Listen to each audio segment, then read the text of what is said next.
I heard there were contractual restrictions around Daredevil being on big screen. Maybe they've resolved those. Like, could we get him in the suit in that movie as well? Like, some fascination here. Like, I think Brand New Day continues to be the project that I almost feel like people are sleeping on a little bit because Doomsday grabs so much of the headlines all the time. Like, what up, everybody, and welcome back to another episode of the Nerd Jet Report. I'm your host, Pablo, and joining me, as always, is Mr. Brian Schultz. Marvel Roundup. We got some news coming out of the New York Comic Con that happened. Did it happen last weekend? Yeah. We have also 2026 TV slate. We got shown some, or they got shown because I wasn't there. The Wonder Man trailer. Is it out officially, or there was just a tease? Is it Wonder Man trailer is out officially. X-Men 97 season 2 is not.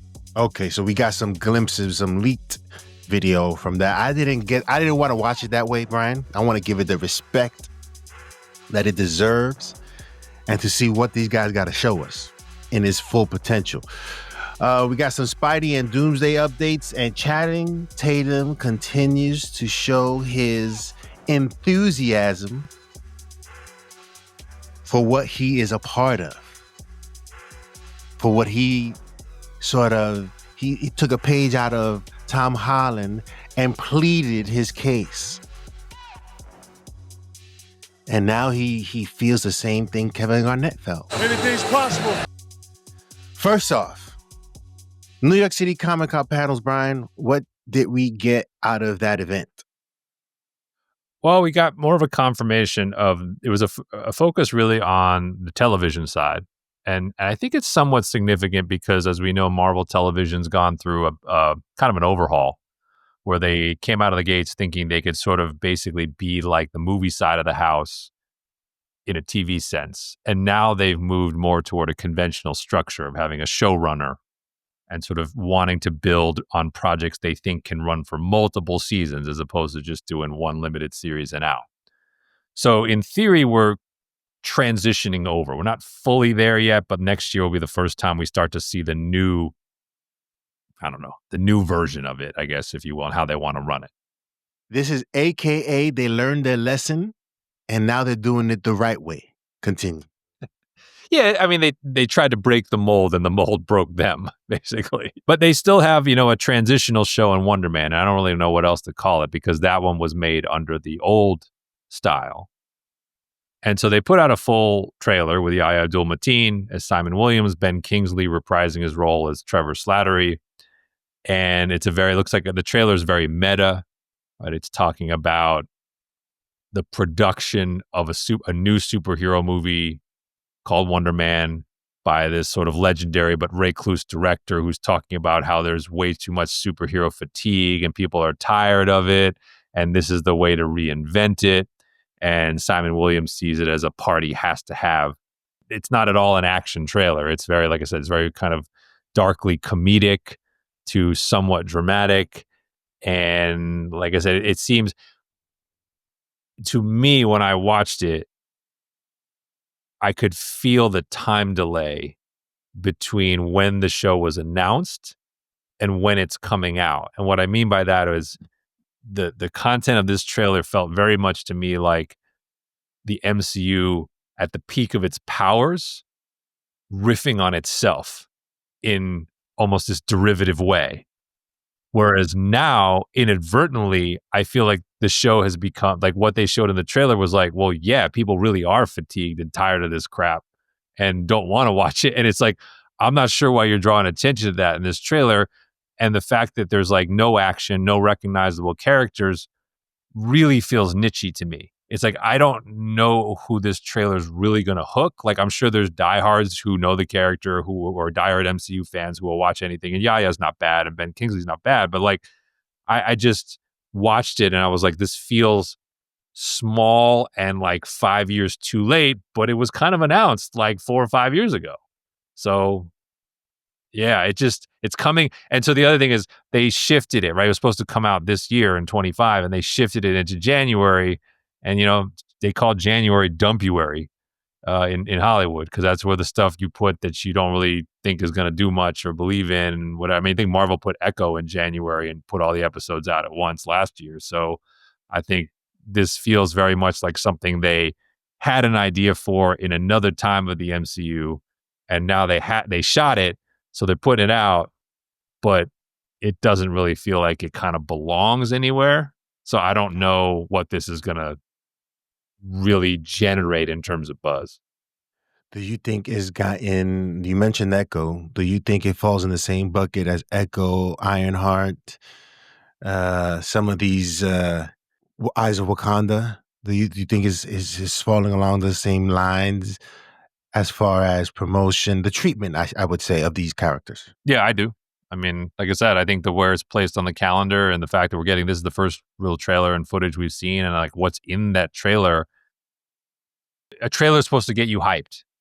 It's kind of supposed to deke you a little bit, right? I mean, it's supposed to, and like when I watched the trailer, I just kept finding myself saying like, who are they trying to hook here? Yeah. And I just was like struggling with like, who is the new person who sits and watch this? Is like, I've never watched an MCU project before. I'm going to start with this. It doesn't seem like that would be the entry point. If you're a diehard, like I said, maybe you'll watch it because you know the characters. Maybe if you like the actors, but like I said, everything about it to me felt kind of small and ultimately likely to be forgotten. X-Men 97 season 2 was there was a leaked trailer for season 2. Apocalypse obviously was featured. He was the cliffhanger for season 2, for the upcoming season 2. I didn't get a chance to see it. I saw glimpses of it, I'm not gonna lie, but I didn't stick around to see the entirety, or I didn't look for it. I want to see what this is gonna look like. Obviously, is gonna look the same, has the same look and feel, but I'm referring more to story.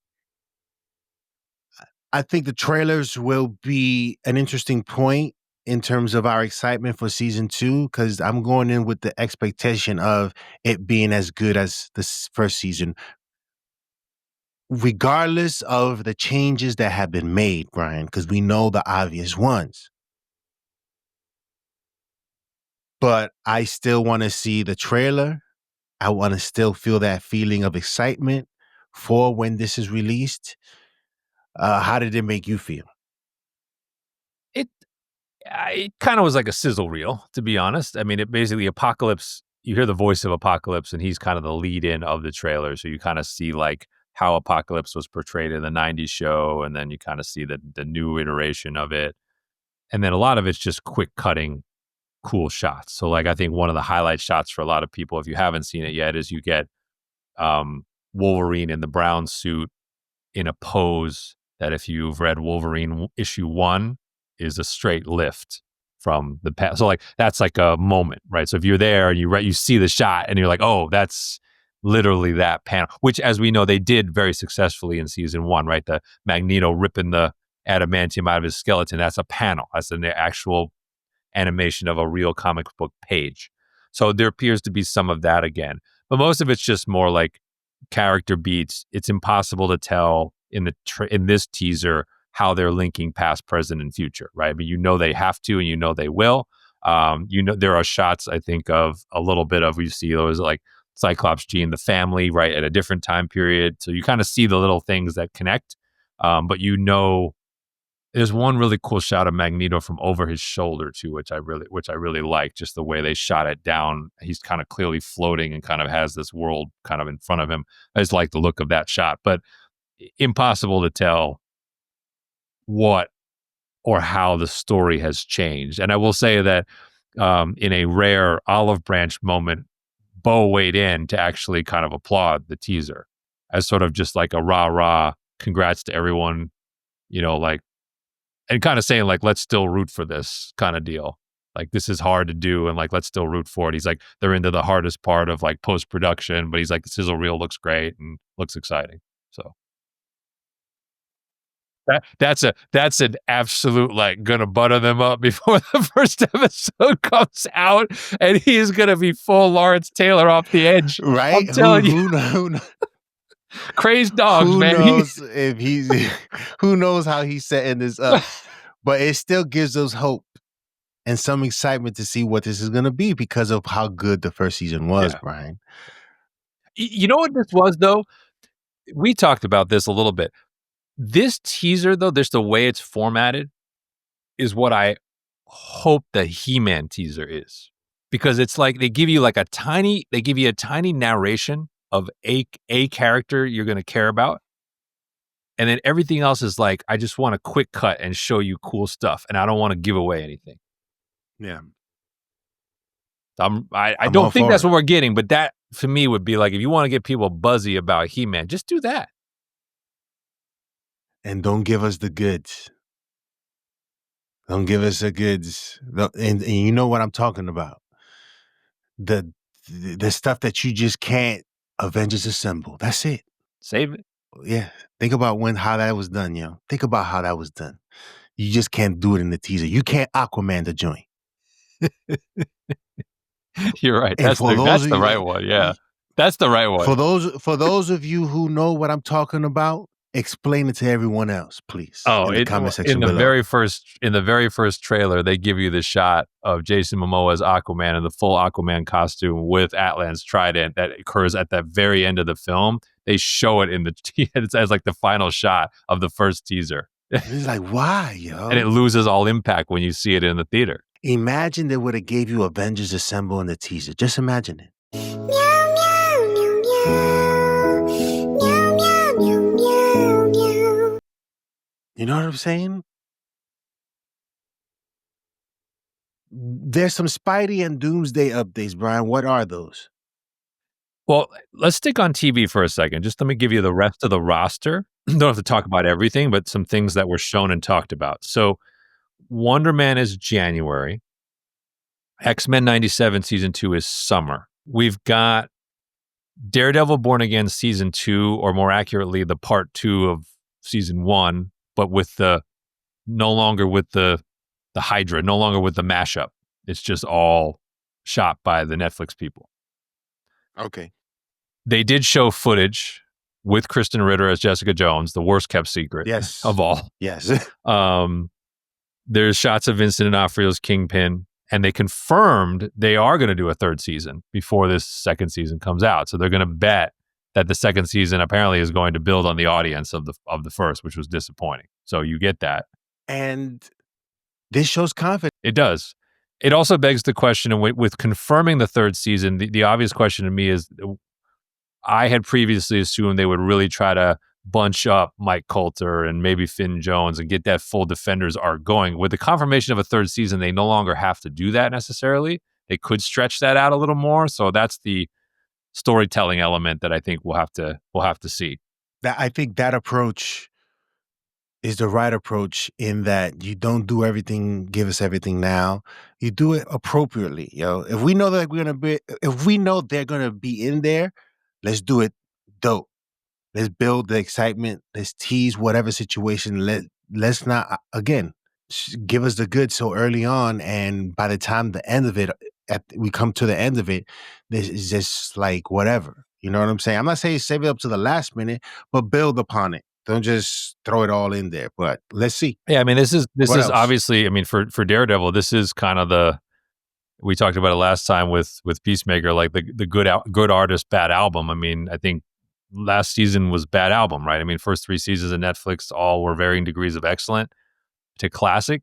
You know, they comes over to Disney. First season was a mess and had some high points, had some real low points, but now they seem to have, again, the leadership is consolidated. It is back in the hands of mostly the Netflix people. It's being shot cohesively, start to finish. So our expectations go back up that they can rebound. The next album is going to be better, and then you're back in the spirit of what we expect. So that's coming. They confirmed Vision Quest for 2026. So with Paul Bettany as Vision, James Spader confirmed as another version of Ultron, not the one we saw in Age of Ultron, but a different version of Ultron. And then this one is being run by the guy who ran Picard for Paramount. So they kind of have it changed. Apparently, it's changed quite a bit from its original announcement to what we are actually getting. But it is coming in 2026. They confirmed the Punisher TV special is coming in 2026. So I would presume that will be later in the year. They didn't give a date on it, but Bernthal is confirmed for that. I thought one that kind of was sneaky sneaky cool, but like I think got overshadowed by X-Men and Daredevil and some of the other stuff. But they confirmed Friendly Neighborhood Spider-Man season 2 is coming in the fall. And they gave us some footage for Spider-Man having a new suit. There's apparently going to be like a Venom symbiote somewhere in this season. And they confirmed there'll be a third season of that. So that's one that I feel like we both liked more than maybe we thought we were going to like. And we are, to their promise, remember they promised as these shows get rolling, they want to be doing them every year. And so we're starting to see that now, like with Spider-Man, where we're getting back-to-back years, back-to-back seasons, and we'll see how it does. At least we're getting close to that moment in time where they used to have a season that was like 50-something episodes, 5 days a week. Yeah. We're not there yet, but at least we're getting at least some sort of consistency that we can guarantee we'll get something the following year and not have to wonder 2 or 3 years later, where is this stuff? Yeah. You know what I'm saying? Hopefully we get to a point where we're showing a lot of more episodes. So people don't appreciate that. Like I have all the respect in the world for creators, and like I get it. It's hard to make any of these properties work. But like it is funny for people of our age when you hear them talking about how hard it is to make 6 episodes or 8 episodes. And we're sitting there being like, no, man, Batman was 52 episodes the first season. It was like 49 of them were excellent. So how hard was it for them? You know the feeling that you couldn't wait for 3 o'clock to come so you can go home and catch Batman, yo? But that was true of all our shows, man. Like Transformers G1, those seasons are like the one. I think season 2 is like 40-something episodes. Like Thundercats was a ton of episodes in the early seasons. Like, you know, Star Trek The Next Generation was 24 episodes a season that ran for 7 seasons. Like, this stuff is not easy, man. And it's like, I get that it's hard in any capacity, but like these great franchises and great shows used to be able to do it at a higher rate. And we had them like most of the year. What else? So that's the TV slate. That's a pretty big TV slate. I think if we're looking at that, I think X-Men season 2 is probably the clear number 1 on that list now. And then I would probably have Born Again season 2 number 2. I would have Friendly Neighborhood Spider-Man number 3. I would probably put the Punisher TV special 4, Vision Quest 5, Wonder Man 6. That's kind of how I'd have that slate. We're back to having that list again. Okay. Yeah, I would say that's right. I wouldn't swap out any of them. Which one is the last one you had? I had on Wonder there? Man 6th. I think they have it 6 too. That's kind of my impression of how they've placed it. But 6 is a lot. I mean, they definitely dialed back the production this year, right? There wasn't a ton. And what there was, as we talked about, very much just kind of like threw it out there. Ironheart, Eyes of Wakanda just dumped it on there. This is a 6 different properties over 12 months. Like they definitely want something more regular on your TV screen if you're willing to watch it. Hopefully they're showing a little bit more respect towards these projects and for their Disney streaming platform. Because the way you've been putting out stuff, like just putting it out there, just throwing it out there and no promotion. And it's like, and then when we see that you didn't care about it because of how you did it and because of the final product. Hopefully 2026 is going to be a huge year for TV, but hopefully they've learned the lessons they needed to learn, Brian, and we get back to business. Any more Spidey updates? So are you referring to the Spider-Man movie? Yeah, so that's why the segue here is notable, because at the Comic-Con event where Brad Winderbaum is talking about Born Again Season 2, he lets slip this quote. Quote, "We are communicating a lot with the team on Spider-Man Brand New Day to make sure there is coherence there. We don't want to spoil anything, but it very much exists in the same world and it is important," end quote. Lot of smoke that Charlie Cox has a real role in Brand New Day as well. But an interesting, when you think of the tonals, right, of like what Daredevil is supposed to be, what they're trying to get back to in terms of that TVMA feel of it, the dark feel of it, and where Brand New Day seems to be wanting to go as like a restart. The similarity I see is Spider-Man is now a streets level hero. for sure. He's starting over in the streets, right? So he's in Daredevil's hood in that sense. But like tonally, those are very different. So I'm fascinated that they're saying they're really trying to kind of mesh these together. They're very different, but the one piece in this that sort of is going to give us a sense of how far apart tonally is Punisher. You know what I'm saying? Yep. So that is going to be You're an right. interesting character in Spider-Man. It's a Brand New great Day. point. So it actually makes me. We're very interested in this Brand New Day project, but when I saw this, it kind of made me almost even more interested because I'm assuming Born Again will be out before the Spider-Man movie.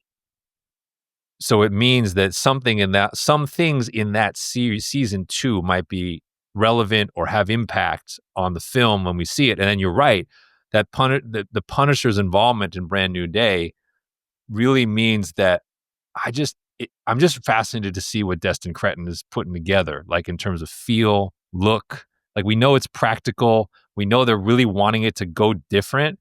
And I think in this case, different could be really good. So when I see these things, I'm like, yeah. I don't know what the rules are. We know we're getting a Spider-Man Punisher Hulk fight scene. Like I heard there were restrictions around Daredevil, like Daredevil on big screen. I know Cox as Murdoch can be on big screen because he already was.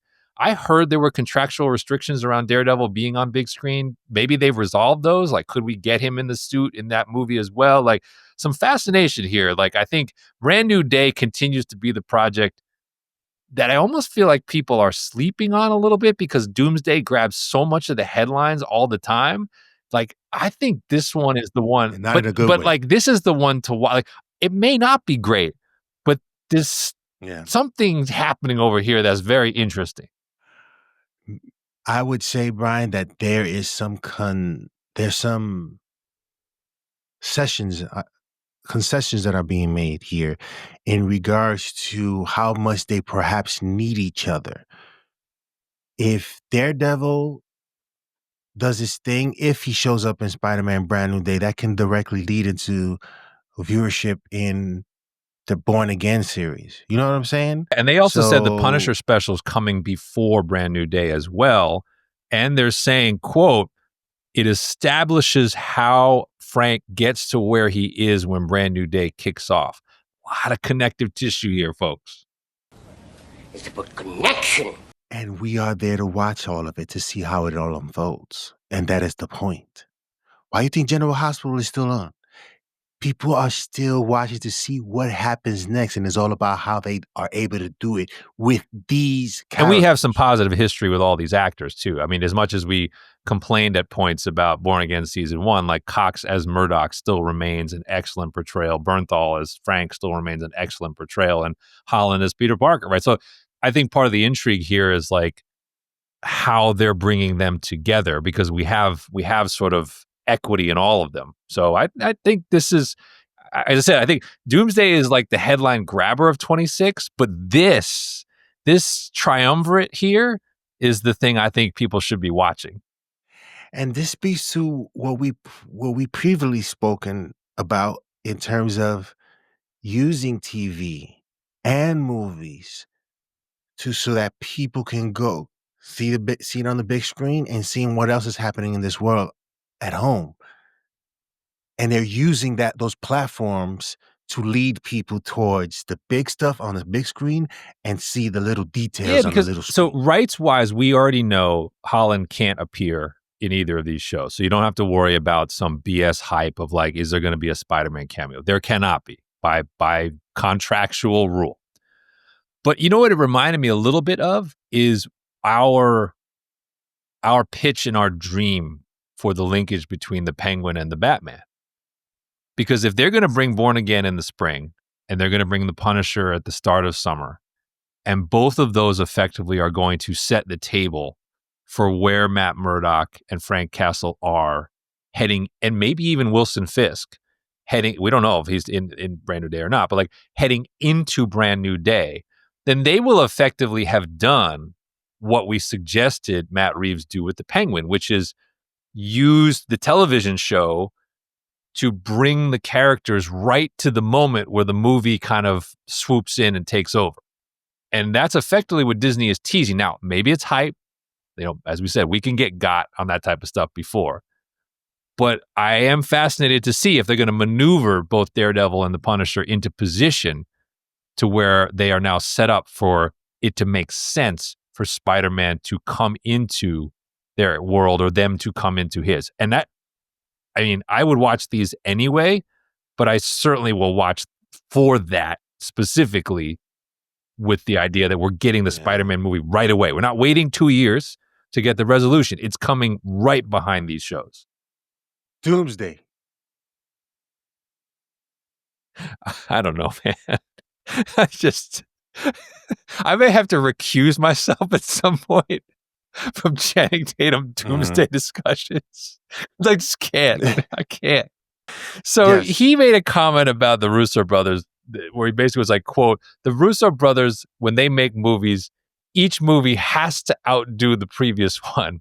And so he basically, when he reads this, he said, I read the script for this one. He's like, how are you going to make this happen? It outdoes all the other ones. Do you want to take this? Like, now he's privileged. Obviously he has to read the scripts and all that other stuff. But when it was in his heyday, he wasn't around for any of it. He was just like us, a fan.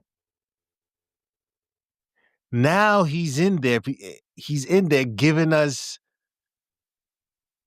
these experiences. He must sleep beautifully at night and cannot wait to get up in the morning to go to work, despite what everybody else is thinking. Because what everybody else is thinking that this is going to be a cameo fest circus. And you're hyping it up so badly, yo. The hype, just listen to the quotes. It's going to melt everybody's brain all over again. But here's the thing, and you brought this up. Listen, the Russos have their plaque in Monument Park at the MCU. Nothing they could ever do is ever going to take that away. You make Winter Soldier, you make Civil War, you make Infinity War, you make Endgame. That's it. That's Otani right now. Oh my God! By the way, by the way, we don't want to talk about that. But that had to have been the single greatest game ever played in baseball, right? 3 for 3 with 3 homers, 6 innings, scoreless with 10 Ks. That's never going to get done again, except by him. Yeah, exactly. But you're right.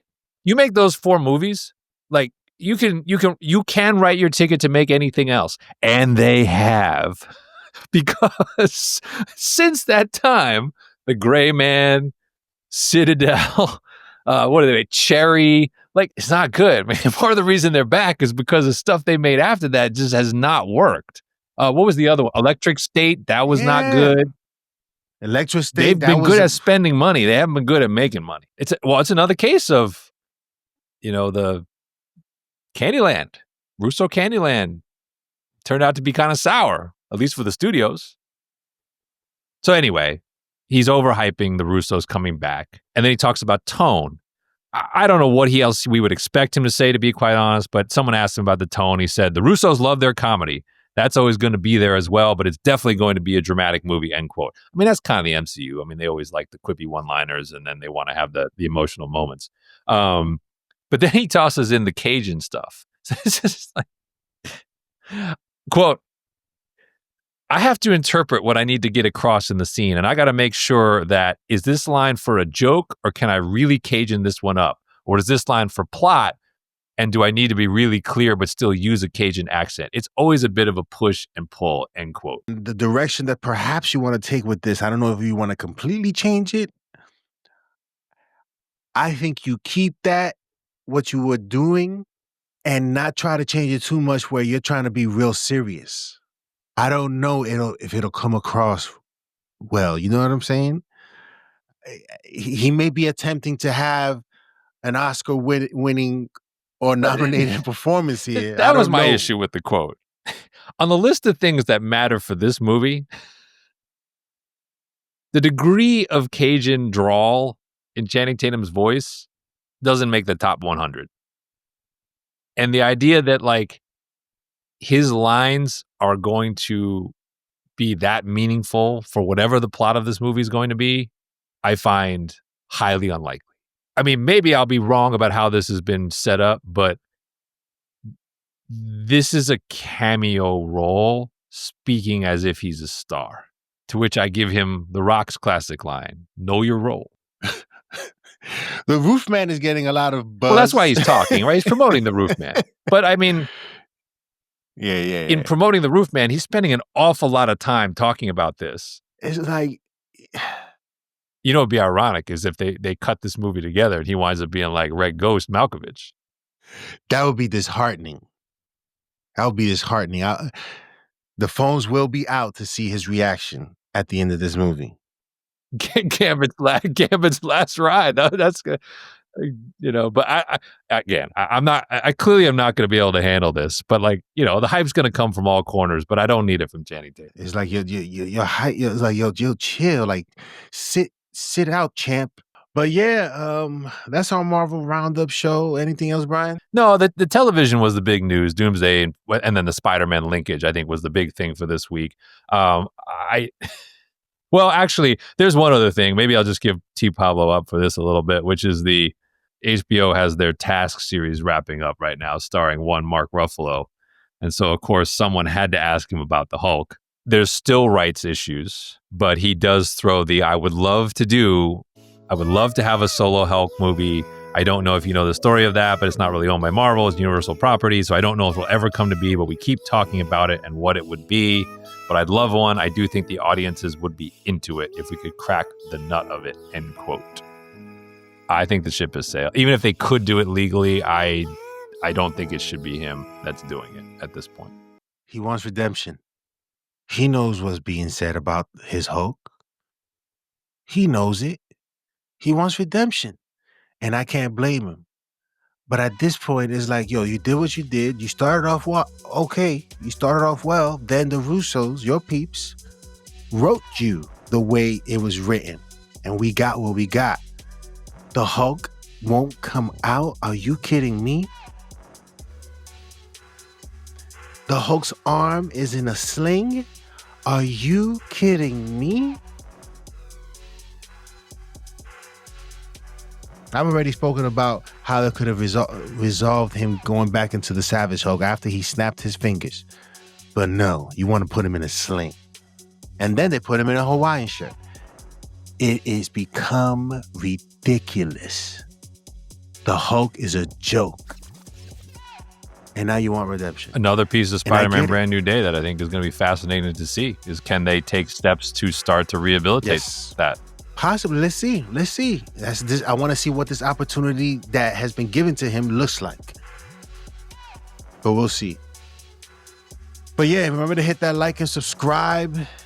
Hit that notification bell. Hitting that like button is really an important thing to do for us and for the channel, so that people can, get an opportunity to see what we do and what we talk about, because they love this as much as we love talking about it. They love the movies and the TV shows, and we're just being honest about what's really going on and what we may be expecting based on the maneuvering of these pieces. And that's why we talk about the show, because we want to keep people honest in terms of, this doesn't look good. This doesn't look good. Anyway, hit that like and subscribe, and we'll see you next time on the Nerd Gen Report.